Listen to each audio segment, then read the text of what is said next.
Hey everyone, welcome to my YouTube channel. Today I'm going to make a little video, not too long, on the Canon 600EX RT Speedlight. This is the Mark 1 version, there is a Mark 2 out now. I've not seen the spec on the Mark 2, but I would imagine it's going to be equally as good as this one, and hopefully there's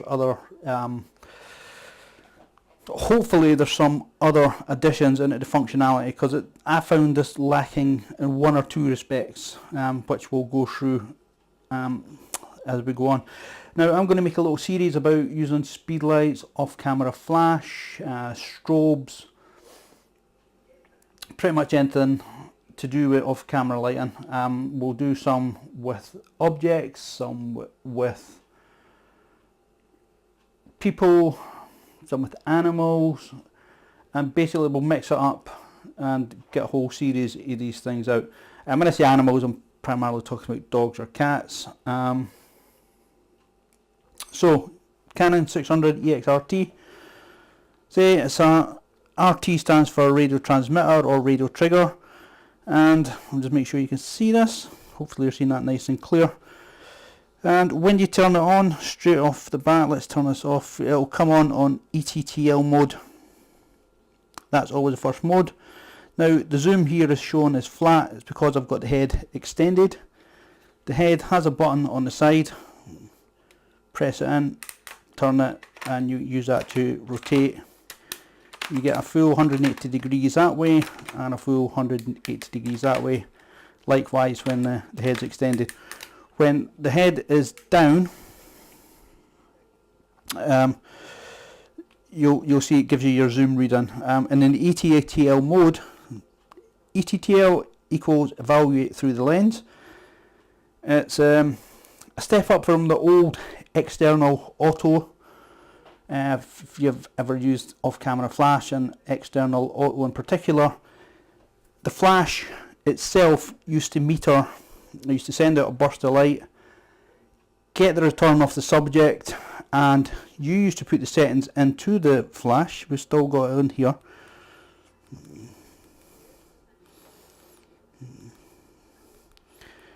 It's actually a function within this flash that's a custom function. It is an old function, it is turned off on this one. I could turn it back on, but I'm not going to just now.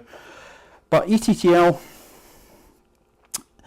say in the old external auto, what you would do would tell the flash what aperture you were using, what ISO you were using, and it would tell you the flash would be good at a distance between a minimum and maximum range from subject. You then line the flash up with your subject,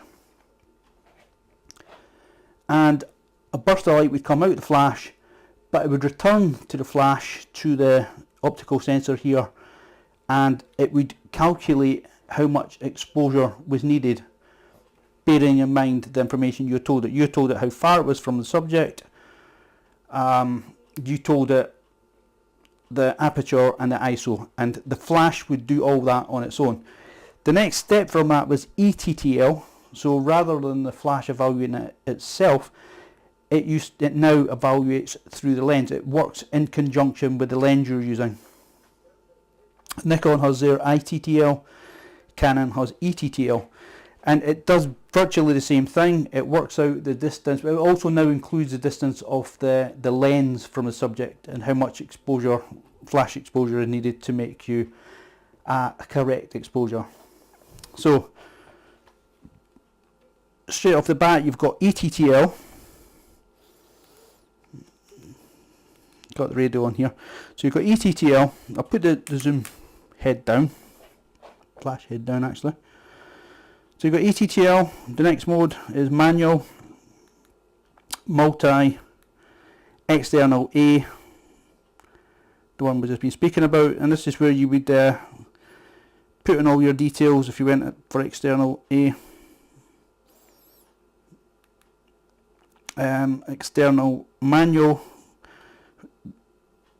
External A, basically you just need to set the flash up and the flash would work it out on its own, and the flash would base that calculation on the flash's distance from the subject. On the manual version of that, you put all this details in here. You put the ISO, you put the F number, and it will tell you an upper or lower effective range from 2.3 feet to 20 feet. Anywhere from in that distance, the flash will be able to work out how much light it needed to put out to give you a correct exposure. So ETTL is a step up from that. Some say it's a bad step, some say it's a good step. ETTL is especially good for beginners, if you're having to run and gun with your flash and if your subject's moving quite a lot, or in situations like a wedding for instance. But generally I don't use ETTL on the inside part of a wedding. I will use it outside when we're moving from light to shade, etc.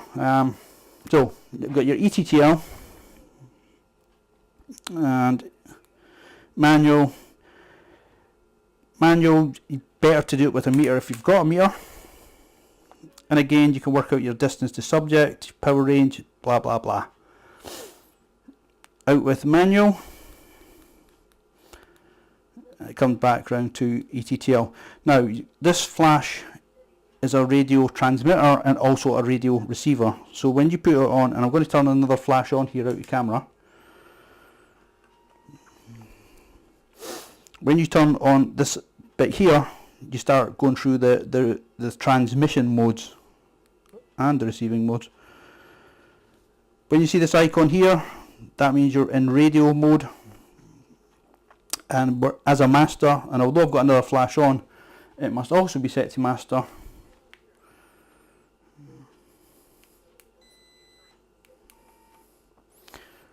And as soon as I turn the other flash to slave, if I turn it back again, you'll see we've got a red light at the top of the link, and if I just keep scrolling through, as soon as it goes green I'll know that I've got a connection, and that's at green now. That's radio, and if you press it again you have optical slave, which is ETTL optical slave if you like. So it means the settings need to be sent via here, just flashing light in the front, and the optical receiver is in there, but the information from the camera, if you're using ETTL, needs to be sent infrared. It's line of sight, which is a lot of people don't like line of sight, and again the infrared can be tricked by sunshine, and sometimes it won't work at all when the sun's too hot. Next one after that,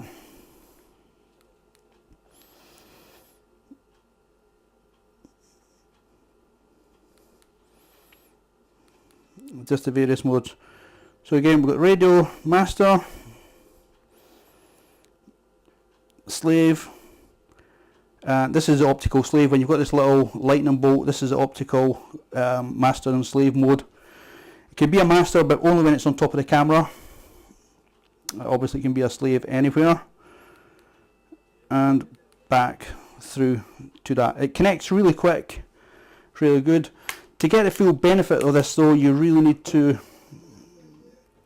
get it off camera, and we should get a wee burst of light here.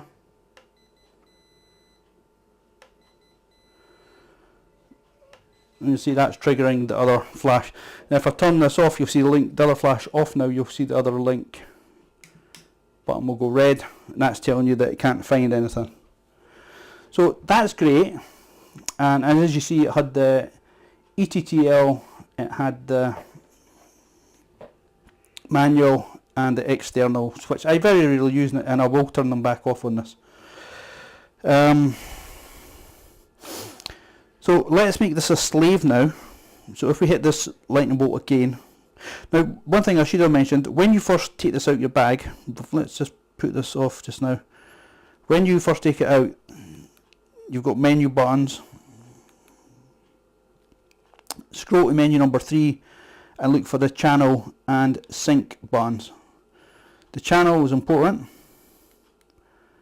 You want to be on a channel, and you also have to give it an ID. Now the ID button is not there until I turn it into a radio mode. So let's do that.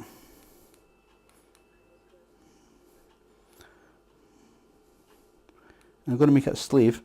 So if we press the menu buttons now, again when we go to menu number 3, we have channel and now we have ID. They have to, all your flashes have to be on the same channel. They don't all have to be in the same channel, they can be on different channels, but the ones you want to fire have to be in the same channel. So press the channel button. I'm going to go with channel 1 here and press the ID button, and I've just gave mine's ID 1000. Gives you 9,999 options of IDs, so ID 1000 is quite okay just now. And if we go menu 1, menu 2, we can have a test if we need to. You're not seeing that, we'll do it for there. Menu 3, and back to that. Now if I wanted to adjust the power of this slave from here, from the handset, we could hit that and I can go up or down, 3 stops up, 3 stops down in ETTL. If we change the mode, and you'll see I can't change a mode, and it can't change a mode because I'm in slave mode. And when it's in slave mode, it expects the master to control that. So we're going to make this the master, and this is a ST-E3 transmitter, and the minute I put that on, it finds another flash there. And if I go through the menus on this, again we've got channel, you see we're on channel 1, and I've got ID, we're on ID 1000. They must match the for this to be able to fire this, the channel and the ID must match. If it doesn't, it won't work. And now I can press this. Hopefully you're seeing that. That's gone off. Now look, I'll leave that turned on just now, put that down there just now. If we pick the flash back up and we go into the menu 1, you'll see the button marked GR. GR is for group, and hopefully you're seeing that. If I put it down a little bit, you might see it a bit better. If I press the GR button, if you look at the letter here, it changes it, and again it's a further means of identifying it. It identifies it in a flash group. So I'm just going to put this to group A, and we'll leave it in ETTL, because if I want to change it out of ETTL, I need to do it from this trigger here. And if I go through the modes on here, at the moment it's ETTL. If I hit manual, and then if you check this here, nothing's changed at the moment, but you see as soon as I fire the trigger, that's now changed to M for manual. So whatever mode I want the flash in, flash gun in, I set that from the trigger. So I'm going to keep pressing M, the mode. We get multi, and we get group. Now we'll have a quick look at multi in a moment. But if I want to adjust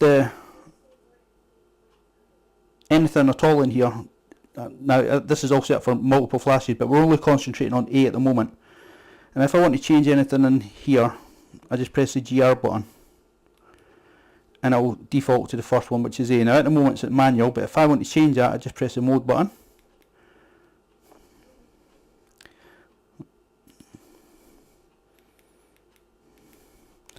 If I press the GR button, and you'll see these small menu here, I've got the mode, and it tells me if I go down onto B, you see it says B mode. If I go up, back up there, A mode. So at the moment it's in manual. If I press it once, it'll let me adjust the power in manual, and I can go all the way down in here from this menu to 128th power. And if we test that, it should record on here. And if we press that little light there, hopefully you'll see that it's now down at 128 power.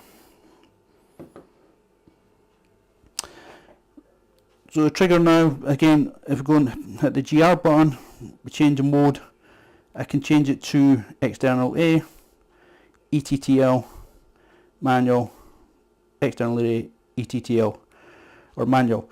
Now you might be wondering maybe, well, where's multi? In group mode you can't use multi, you can only use that when you're triggering all the flashes together, whether you've got 1 or 10, they all have to be on that one mode. The other good thing about this, it will integrate with other Speedlights, so I could have 3 flashes per group and 5 groups, so that's given me 15 flashes I could control from this trigger. So let's come back out here and let's introduce another flash. Now this flash here will be, this is actually a Yongnuo flash, and it's a Yongnuo equivalent of the same flash. It's 600 EXRT, 600 EXRT. And let's bring the Yongnuo in. And it's the same thing, I've already set the channels on this. We're just going to hit the group button, and I'll make this my B flash. And the B flash, like the A flash, will now control from here. So back to the menu, back to the G. So we've got A flash and manual 128 power. The B and ETTL, well, let's make that manual as well. So we'll hit the B mode. So we've got the A flash and manual 128 power. Got the B flash is shown in ETTL. So we're just going to change the mode of that, make that, so press the GR button again for the group. And we're on the B, so we'll change the B mode. And we'll make, if we press the middle button now, it will go on to the power settings. It was at full power, we're not needing that for this demonstration. So we'll go down to about, say, 1/16. Press that, and then hit the test. And hopefully you're seeing or hearing that little bleep, because that's off the Yongnuo one, and I'm going to turn the Yongnuo one off. And just from here I can disable that flash. I'm going to press it now. Hopefully you can hear there is no bleep. And I'll turn it back on.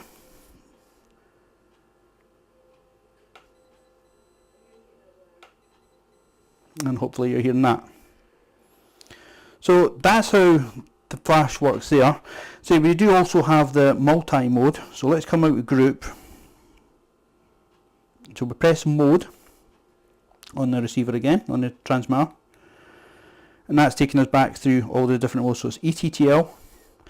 When you're in ETTL, if you press the plus and minus, when you're in this front setting here and you're not in group, whatever changes you make, you'll make them global to all your flashes. So if I press, you'll see we were in manual with this flash. If I put light on there, if we were in manual, if I press that now, you'll see it changes it to ETTL, and that one has also changed to ETTL.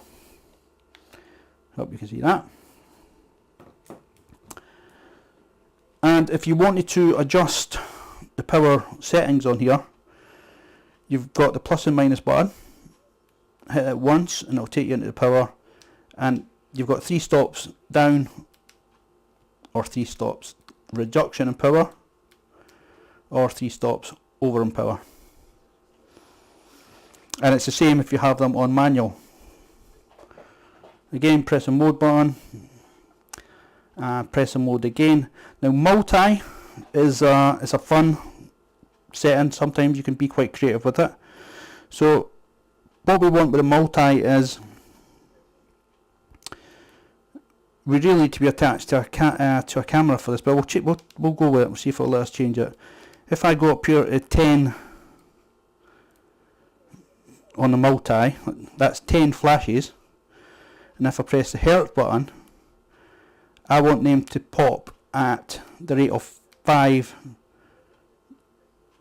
So we've got 10 flashes at the rate of 5 per second. So what that does, and I've really reduced the power for this because you need a lot of power, it uses up quite a lot of power in your flash. I can now press the test button, and for 2 seconds it should take to get 10 flashes. So let's see if it works. Let's pull them back so you can see the heads a bit better. So hopefully, 1, 2, 3, go. So you can get 10 bursts. Again, you can set that from the trigger, which is good. So there you have it. That's a Canon 600EX RT radio transmitting flash. What I should have said, or what I've not actually said, is this can sit on top of the camera as a master and can control equal the amount of slaves as this can. But this is considerably heavier than this. So if you're using this as a flash, and you're essentially losing your flash, you can turn the flash off. We've got menu 1. It will not work unless I'm going to have to turn this off, the transmitter, and I'll make this a master.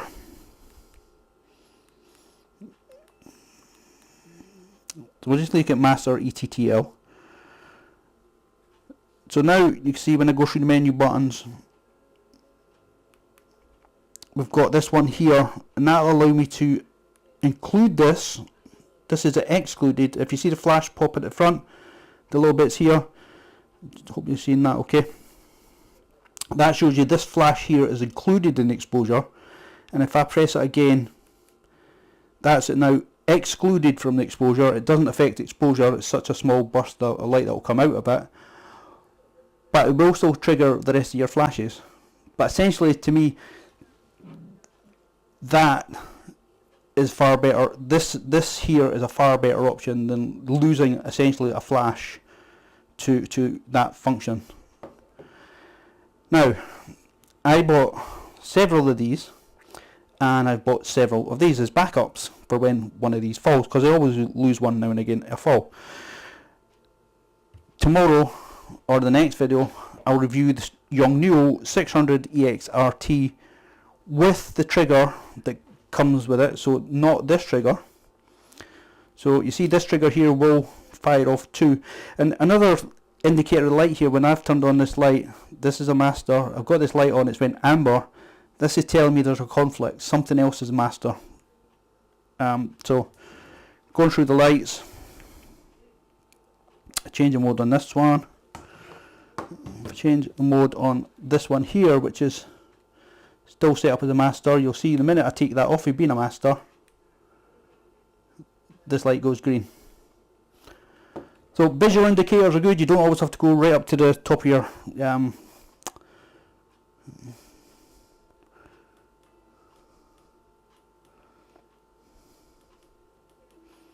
press my buttons too quick here, master, and that should be set up as a slave. So visually you can see when you're a master, when you're a slave, when there's a clash. And what else this tells you is when you've got in group mode, if we hit the mode button, if you see the little lightning bolts here just at the side, what this is telling me is I've got 2 flashes ready to fire. If I turn one of these off,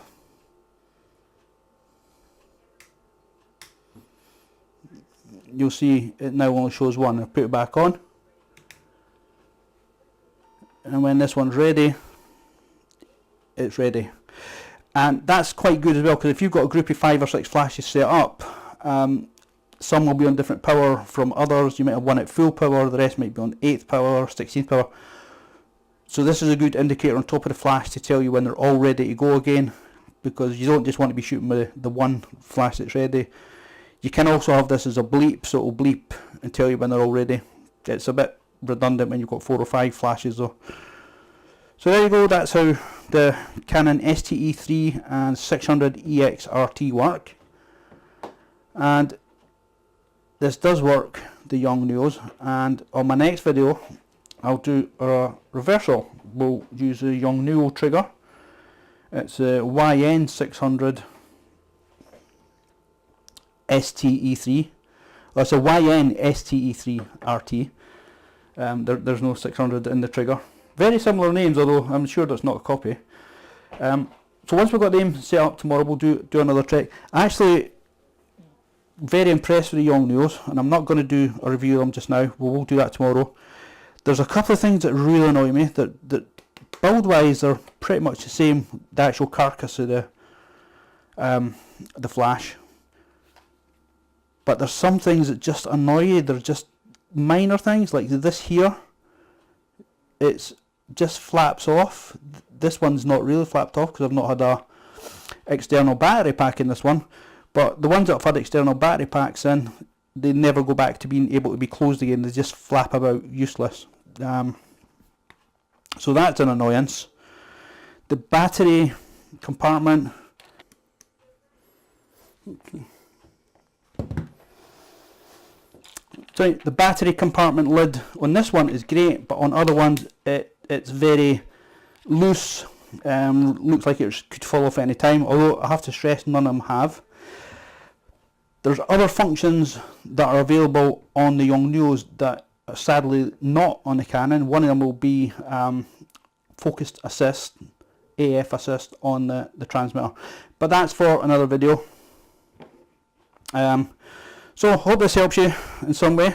Canon 600 XRT radio transmitters and flashes, fantastic. Revolutionary, I'm not sure about that, but they do make you a lot more mobile. You don't have to spend hundreds on pocket wizards or other triggers to make them work, which is great. The radios are inbuilt.